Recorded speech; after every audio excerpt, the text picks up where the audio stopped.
이 국장님, 네. 이재명 민주당 대표가 이제 1심 선고가 코앞에 닥치니까 네. 상당히 여러 가지로 마음이 편치는 않은 것 같습니다. 네, 네. 그런 것보다 좌불안석이라고 하지 않습니까? 그렇죠. 아마 이 가을은 이제 끝나고 겨울, 네. 오늘이 입동입니다. 입동이- 입동. 예, 잠이 안 올 것 같아요. 네, 네. 그래서 그런지 나름대로 좀 외연을 확장하는 모습도 보이면서 네. 의연하게 대처한다. 이런 이미지를 심기 위해서 그런지 최근에 SK 네. 그룹의 무슨 행사에도 참여를 해서 최태원 회장과도 뭐 담소를 나누고 또 이 경제인들과의 여러 가지 경제 단체들과의 이런 간담회도 하는 것 같은데 또 한편으로는 종교인들과도 많이 만나는 그런 것 같아요. 네, 네. 그래서 7일 날은 법륜 스님이라고 아주 유명하신 분 있죠. 네, 네, 맞습니다. 근데 법륜 스님은 저는 종교인의 범주라기보단 네. 킹메이커의 범주다. 왜 그 말씀을 드리냐면 최근에 만난 사람들의 순서가 김종인, 윤여준, 누구야? 법륜이에요. 근데 이 세 사람이 공통점이 있죠? 안철수. 안철수 안내 이사장이 있을 때 안철수를 찾아가고 정치에 뛰어들어라라고 설득한 사람들이에요. 멘토라고 봐야죠. 멘토라고 멘토. 봐야죠. 그러니까 이 법륜이라는 그 스님, 법륜 스님은 두 가지의 상징인데 하나는 이렇게 정치적인 어떤 그런 그 지형에서 조언을 주거나 하는 역할을 했던 사람이고 윤여준과 김종인과 손잡고 어쨌든 안철수를 정치인으로 만드는데 처음에 어쨌든 단초를 제공한 사람. 그리고 두 번째는 이 사람이 저걸 해요. 북한 운동을 해요. 그래서 북한과 관련돼서 뭐 그 북한 기아 아동이라든지 이런 부분들을 돕는데 정토회가 굉장히 앞장서거든요. 그래서 아마도 이재명 대표의 그 법륜 스님 만난 건 그 두 가지 평화를 좀 얘기해달라. 그치 윤석열 정부의 안보에 대해서 좀 비판을 해달라라는 의미 하나 뭐 그리고 나를 킹으로 좀 이렇게 해달라 킹메이커니까 이렇게 같이 사진 찍으면 이제 윤여준 또 김종인 법륜이 인정하는 그런 저 대통령 후보야 뭐 이런 목적으로 법륜 스님은 만났다라고 하는 게 더 옳겠죠. 그런 목적으로 이재명 대표가 법륜 스님을 만난 것 같은데 법륜 스님이 쓴소리만 잔뜩 한 것 같네요. 그렇죠. 가서 뒤통수를 맞았다게 하려나요? 어떻게 그렇죠. 해야 하려나요? 그렇죠. 보니까 김종인과 윤여준, 특히 윤여준은 윤여준 전 그 비대위원장이나는 어떻게 했냐면, 아이고 윤 대통령이 많이 잘못했고, 그래서 이재명 대표가 좀 할 일이 많아졌다 이런 식의 덕담처럼 얘기를 했는데, 그러니까요. 어저께 법륜 스님은 두 대목에서 좀 직격탄을 날렸습니다. 물론 법륜 스님도 윤석열 정부가 잘못했다는 게 전제가 돼서 참 잘못하고 있다라고 얘기했지만 그런데 예를 들어서 의정 갈등 얘기를 하는데 아니 민주당은 왜 의정 갈등에 나서지 않느냐. 그러니까요. 왜 침묵하는 게 아니냐. 아니 국가적으로 엄청난 일인데도 침묵하는 모습을 계속 보이고 있다. 그리고 이게 과거 정부 때 문재인 정부를 얘기하는 것 같습니다. 하다가 안 되니까 섭섭해서 그러냐. 진짜 아픈 대목이 있거든요. 문재인 정부가 왜 그때 의사를 500명 증언을 하려고 하다가 했다가 이제 못했죠. 실패했는데 그러니까 이쪽에서 성공하면 배 아파서 그런 거 아니냐. 이렇게 지금 여겨질 그런 대목이 있었고요. 그러니까 여야정 협의체도 마찬가지 아닙니까? 안 들어갔죠. 원래는 박찬대가 한다고 주장했잖아요. 한다고 그러더니 뭐 갑자기 또 빠지고요. 본인이 먼저 그 대표연설에서 주장을 해놓고 그렇죠. 직접 이제 한동훈 대표가 그걸 축에 들고 나서도 하겠다 하고 의사단체도 일부 전공의가 지금 참여는 안 하고 있습니다만 대한의사회라든지 지금 참여하겠다고 한 단체들이 그런 있습니다. 상황에서도 뭐 전공의가 빠지니까 형식적이 될 가능성이 많다. 뭐 실효성이 없다 해갖고 또 불참하는 거 아닙니까?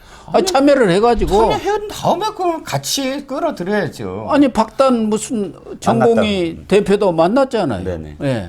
그러면 그렇죠. 거기 참여해서 일을 하면서 이 전공의 대표도 끌어들이도록 야당에서 역할을 해야죠. 자기들이 지금 우회를 다 쥐고 있지 않습니까? 그렇습니다. 그러니까 법륜 스님이 그걸 지적한 것 같고, 그러니까 이제 이재명 대표가 좀 웅얼웅얼했어요. 그렇진 않은데 그렇게 보일 수도 있겠습니다. 여기까지는 좋았어요. 그 다음에 또 이제 얘기를 하다가 법륜 스님이 또 한 가지를 지적을 합니다. 아니 서민 경제 그렇지만 물론 정부가 잘못했다. 그런데 민주당도 정부 탓으로만 돌리면 문제 해결이 되겠느냐? 네, 그럼 옳은 말이죠. 직격탄을 했습니다. 그랬더니 이제 이재명 대표가 뭐라고 그랬냐면 네 하더니 여기까지 하시죠. 더 이상 했다가 여기까지 하시죠. 여기까지만요. 뭐 이런 뉘앙스로 얘기를 했습니다. 예. 그러니까 법륜수 스님이 첫째는 정부 책임인 것은 맞지만 맞다? 예. 다수 의석을 가진 민주당의 책임도 너무 크다. 네네. 이렇게 지적을 한 거 아닙니까? 그렇죠. 정부 책임으로만 돌리는 것은 문제 해결이 되지 않는 것 아니냐. 네.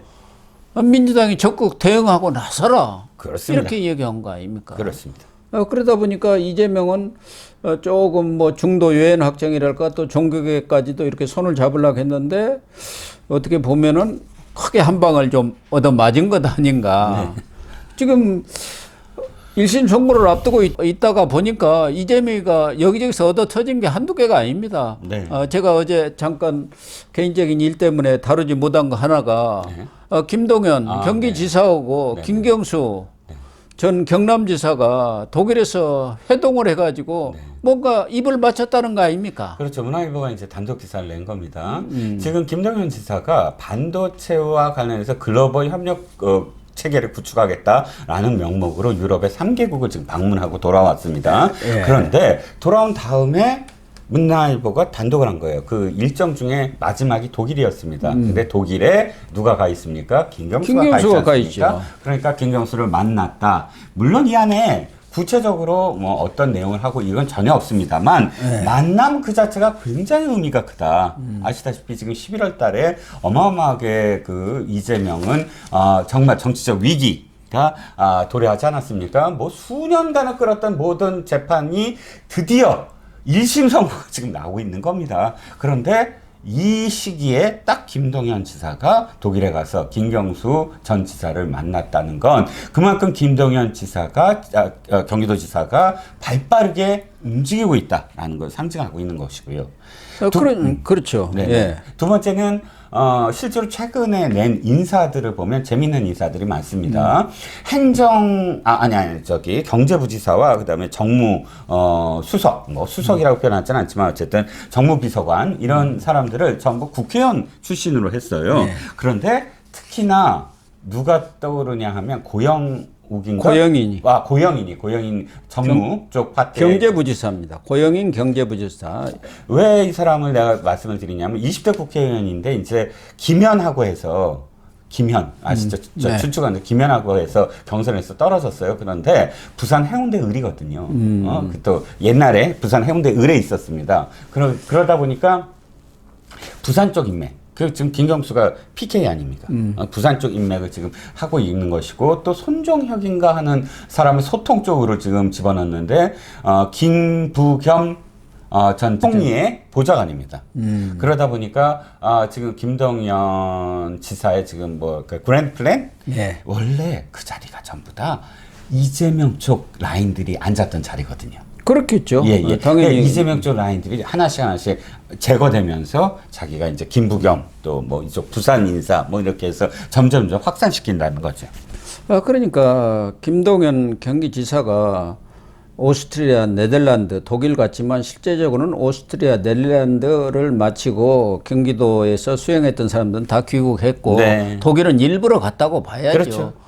무슨 내용을 토론했는지는 안 나왔지만 뻔한 얘기지. 그 사람들이 만나가지고 무슨 우정을 돈독이 하는 일은 아니지 않습니까? 예. 1심 선고 이후 네. 어떻게 우리가 같이 손을 잡고 나갈 것이냐. 네. 그래서 이재명을 아웃시킬 거냐. 뭐 이런 얘기 했을 건 뻔한 얘기고 또 하나는 지금 지난번 전당대회 때 이재명의 뭐 파트너 역할을 좀 해줬던 페이스메이커 역할을 해줬던 김두관이도 지금 해외에 나가 있는데 네네. 그것도 김경수를 만난다고 그러네요. 네, 거기다가 초일회라고 있지 않습니까? 네네. 지난번 비명 행사한 사람들, 네네. 전 의원들 모임. 여기서도 김부겸 또 김동연 이 두 사람을 불러서 초청 강연 이렇게 한다는 게 결국 초청 강연이 유대를 좀 우려고 끈끈이 하자 그 얘기 아닙니까? 그렇죠. 그러니까 이재명으로서는 1심 선고 앞두고 여기저기서 반란의 움직임들이 일어나고 있다 이렇게 봐야 할 것 같습니다. 그렇죠. 그러니까 장애 집회하는 것도 사실 그것 때문이죠. 집회를 함으로써 예. 172명이 일사불란하게 사실 움직여야 되잖아요. 예. 그게 집회가 갖고 있는 목적이 누수가 없게, 딴 목소리가 없게 계속 쥐고 흔들겠다. 뭐 이런 의미도 포함되어 있는 것 같아요. 그러다 보니까 이재명 대표도 뭐 장애 집회다 뭐 이런 것도 하지만 느닷없이 이 부분도 일부 뭐 언론에서 다뤘습니다만은 피고인 진술서 유증교사와 관련해서 네. 피고인 진술서를 내고 또 페이스북에 실패한 교사인데 어떻게 유증교사가 죄가 되느냐 이런 글까지 지금 올리면서 당장 코앞에 있는 선거법보다는 유증교사 이 부분에 더 신경을 쓰는 듯한 그런 모습을 좀 보이고 있네요. 보면 제가 이제 이 진보 좌파 쪽 이제 패널들하고 사설에서 이제 이야기를 좀 나눠보면 선거법은 무조건 무죄다. 라는 이야기를 많이들 해요. 근데 위중교사는 잘 모르겠다. 위중교사 녹취록이 있고 하니까 뭐 그래서 일단 선거법에 자신감을 갖고 있는 게 아니냐 뭐 이런 생각도 좀 들고요. 위중교사에게 치중하는 이유가 그런데 일단 위중교사가 너무나 명백하기 때문에 김진성이라는 사람이 위증을 했다라고 이제 스스로 이야기를 하고 또 녹취록을 아무리 자기가 짜깁기 했다라고 이야기를 하더라도 전체 들어보면 자신이 강요한 부분이 명백하게 들어가 있으므로 이것을 어떻게든 이 선고가 유죄가 나오더라도 사실이 아닌데 이렇게 억지로 판사가 얘기를 했다라는 것을 좀 더 여론전을 미리 설레발을 쳐보는 게 어떠냐 이런 목적이 더 있다. 왜냐하면 이번에 이제 SNS에서 올린 글을 보면 이미 한 달 전에 재판에 다 나온 얘기예요. 나온 얘기입니다. 예. 그게 변호사가 그러니까 이재명과 김진성 씨가 나눈 대화 이후에 변호사가 한 번 더 전화를 해갖고 이 앞으로 증언할 것을 복습시키는 과정에서 나온 얘기거든요. 그러니까요. 예, 김진성이 또 재판정에서 그거는 말이죠. 내 의도가 아니라 이미 이렇게 얘기하기로 말을 맞춘 것을 얘기해달라고 한 것을 자기가 실습 삼아서 한번 얘기를 한 거다. 그 라고 얘기 아닙니까? 이미 했고 당시에 검찰도 그걸 변호인이 주장하니까 그게 바로 지금 이재명의 유죄임을 지금 증명하는 녹취다. 라고 논리를 폈고요. 그런데 그걸 굳이 SNS에 또다시 올려서 봐라 이런 증거가 있다라고 내놓은 것 그만큼 지금 위증교사에 자신이 없다. 그리고 이렇게까지 했는데 판사가 지금 잘못 판단했다라는 밑밥을 까는 게 아니냐라는 겁니다. 그것도 있지만 좀 진보 성향의 김동연 부장판사한테 아직은 시간이 있으니까 또 이렇게 자꾸 보내면은 아무래도 판사도 그것도 읽어볼 것 아닙니까? 그러다 보면 또 영향을 받고 내가 좀 뭐 판단을 잘못했나? 이렇게 해서 판사의 심증을 흔들어 보겠다. 그 얘기 아닙니까? 마지막까지. 예. 그만큼 이재명은 건질긴 사람이에요. 네. 집요한 사람이죠. 그런 작전까지 지금 펴고 있는 것 같습니다. 어쨌든 이재명도 살기 위해서 몸부림을 치는데 다 도로에 그치는 헛수고가 아닐까 하는 생각이 듭니다. 네.